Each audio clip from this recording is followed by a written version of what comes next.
Kaixo ikasleok, ze moduz? Bueno, guazen ba, Euskal Herriko lehenengo gaiarekin. Bigarren gai komplikatua eta gero, hau da, txupau. Foruak eta liberalismoa, karlistadak eta foruak indargabetzeko prozesua. Bi testurioekin gogoratu lehenengoa bezarkada eta gero, hau da, Bergarako bezarkadaren ostean ematen den legea, foruak mantentzen direla lege horrekin, eta gero zeigarrena, ja, hirugarren karlistadaren ostean, nola foruak desegiten diren, ezta? Bueno, hemen, guazen lehenik eta behin, eskemara. Eskema oso argi izan behar duzu, gogoratu ondo ikasten eskema. Sarreratxoa, beti bezala, lehenengo karlista da, gero bigarrena baina honetan bakarrik aipatu, gero itzingo dugu foruen inguruan, ze berezitasun zituzten, barkatu, zin izan zen bilakaera, eta bukatuko dugu hirugarren karlista. Orduan, sarreran, sarreran komentatu behar dugu nola, Fernando Zazpigarrena hiltzen denean berrespen pragmatikoaren bitartez, tronoa edo koroa Isabel Bigarrenaren eskuetan gelditzen den, eta jakin badakigu nola Carlos Maria Isidro eta bere jarraitzaile karlistek ez duten hau onartuko, eta honen ondorioz, gerra karlistak piztuko diren, eta badakigu nola 19. mendean zer egongo diren 3 gerra karlista. Lehenengoa, 33-tik, hau da, Fernando Zazpigarrena hiltzen denetik, 39 arte Euskal Herrian, Espainian 40 arte. Bigarrena, Katalunian bakarrik ematen dena 46 eta 49 bitartean, eta azkenengoa 32 eta 36 urten bitartean, eta zeinaren bitartez Euskal Foruak galdu egingo diren. Guazen lehenengoarekin. Venga Orduan, hemen ikusten duzuen bezala, ditugu banatuta bi bandoak. Orduan, karlistak alde batetik eta liberalak bestetik. Orduan, gerra karlista izan zen gerra hirukoitz bat. Alde batetik izan zelako gerra dinastiko bat, batzuk Carlos Maria Isidro errege izaten nahi zutelako, eta bestek Isabel Bigarrena nahi zutelako erregina bezala. Gerra zibil bat Espainia barruan eman zelako, eta gerra ideologiko bat batzuk defendatuko zutelako absolutismoa eta bestek liberalismoa. Guazen lehenik eta behin karlistekin. Karlistak edo apostolikoak deitzen ziren, beraien leloa, jainkoa, aberria, foruak eta erregea litzateke, azkenengo bi hauek igual orden ez aldatuta, foruak eta erregea. Gero, legesalikoaren alde zeuden, legesalikoak esaten zuen gogoratu Borboiak ezarri zirenean Espainian 1700. urtean, ezarri zuten legea izan zela, eta honek esaten zuen gizonezkoek agindu behar zutela, eta emakumeek ez zeukatela agintzeko gaitasunik. Erreformen aurkakoak ziren, absolutismoa defendatzen zutelako, oinarri soziala ziren kleroa, noblesia eta nekazariak, eta jaso zuten laguntza internazionalak gerra honetan izan zen Austria, Prusia eta Rusia.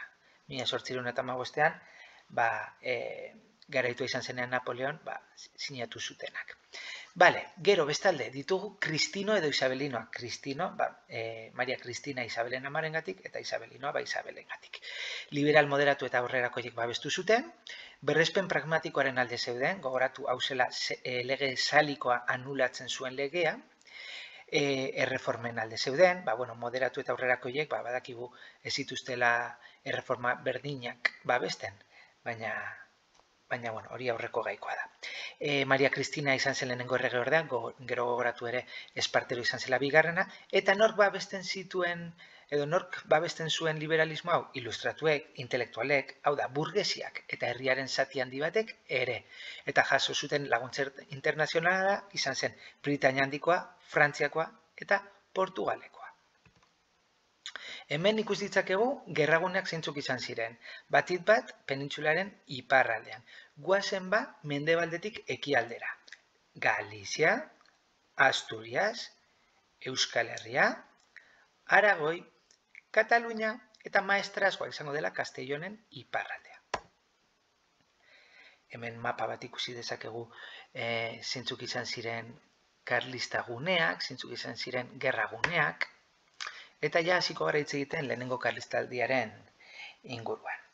Lehenik eta behin komentatu behar dugu lehen altxamenduak porrot egin zuela eta liberalismoak kontraerazo egin zuela eta horrek eraman zuela Zumalakarregi beraren tropak berriro biltzera eta esan behar duguna gainera partida horiek, partidak zirela azken finean voluntario taldeak, benetako armada profesional bihurtu zituela Tomas Zumalakarregik. Tomas Zumalakarregi gogoratu behar dugu, eta hemen daukazue ere aurkezpenean bideo bat zeinetan hitz egiten duen beraren inguruan, baina gogoratu behar dugu nola, frantsesak sartu zirenean Espainian, Napoleonekin, independentzia gerran borrokatu izandakoa izan zela, han ikasi zituen gerrilla taktikak besteak beste.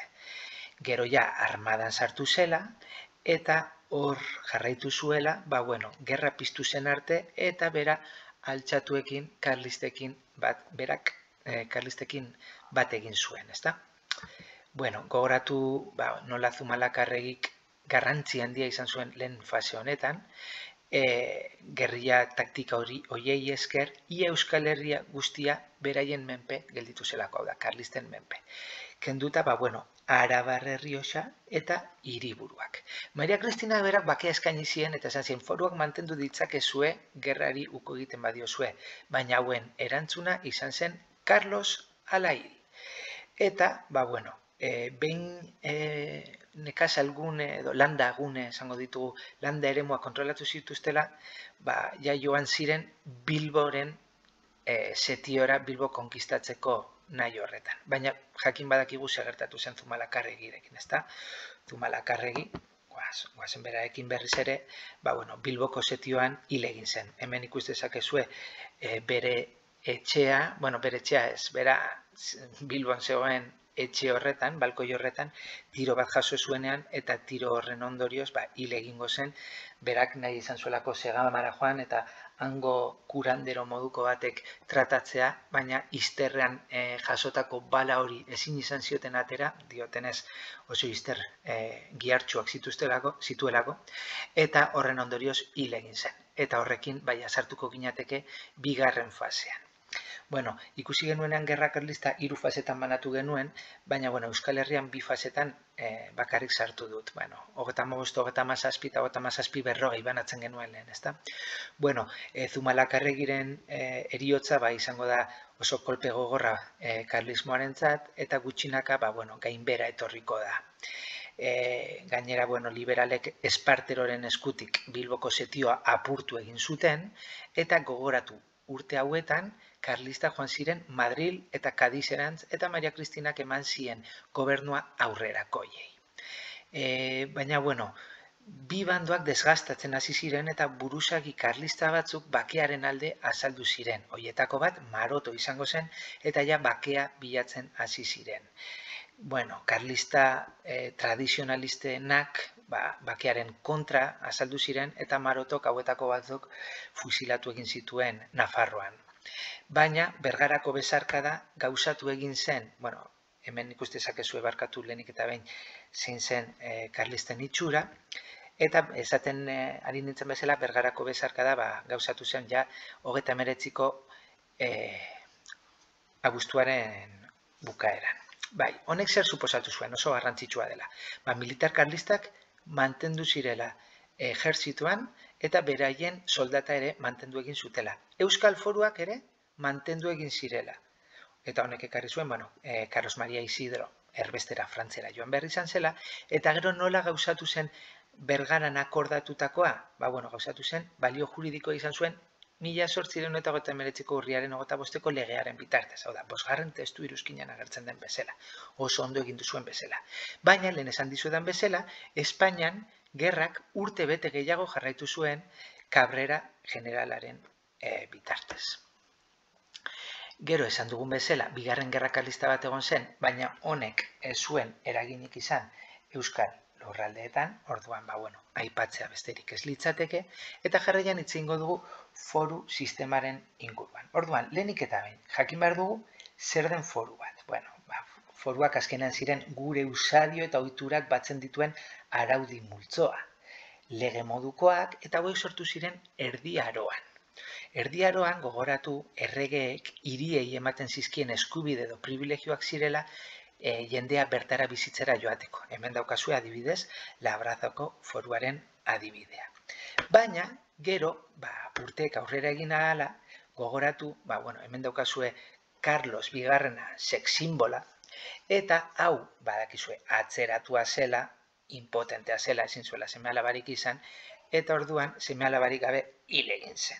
Hil egin zenean, gerra zibil bat piztutu zen Espainian, eta Euskal Lurraldeek Felipe Bosgarrena babestu zuten, baina Aragoin ordea Austria etxeko erregea alde egin zuten, eta horrek ekarri zuena zen Felipe Bosgarrenak irabaztean, Decretos de Nueva Planta legearen bitartez, Aragoin foruak desegin egin zituela. Eta orduan, foruak bakarrik mantendu ziren Euskal Lurraldetan.